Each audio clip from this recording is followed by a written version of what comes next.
রাস্তায় বিড়ালটাকে একা পেয়ে হায়না বিড়ালটাকে মেরে দেয়। এরপর বিড়ালের থেকে স্বর্ণের চেনটা চুরি করে নিয়ে চলে যায়। বদমাশ হায়নার বাচ্চা, তুই আমার স্বর্ণের চেন চুরি করে নিয়েছিস, আমি তোকে দেখে নেব। আমি শরীরে মেকআপ করে একটা ভূত সেজে পড়ি, তারপর ওই হায়নার বাসায় গিয়ে ওকে ভয় দেখিয়ে আমি শেষ করে দেব। ওই হায়না, তুই কোথায় আছিস রে? আরে এটা আবার কে? ওই আমি হলাম ভূত, আমি এখন তোর ঘাড় মটকে খাবো। ওই আমি এসব ভূত টুত ভয় পাই না, দাঁড়া উল্টো আমি তোকেই ধরে মেরে দেবো। ওরে বাবা, একই হায়না তো এখন আমাকে তারা করছে। হ্যালো বাঘ মামা, জলদি এসে আমাকে ওই হায়নার হাত থেকে বাঁচাও। আচ্ছা ভাগিনা, তুই টেনশন করিস না, আমি এখনই আসছি। ওই ছেলের বাচ্চা সর, আমার ভাগিনাকে গিয়ে এখনই বাঁচাতে হবে। বাঁচাও বাঁচাও বাঘ মামা, বাঁচাও। আরে কি, ওই ভূত আমার দিকে আসছে কেন? দাঁড়া ভূতের বাচ্চা, তোকে মেরে দিচ্ছি।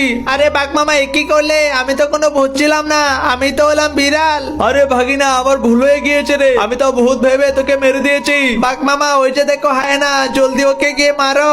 ওই হায়নার বাচ্চা, পালাচ্ছিস কেন রে? সাহস থাকলে দাঁড়া, তোকে এখানে শেষ করে দেবো।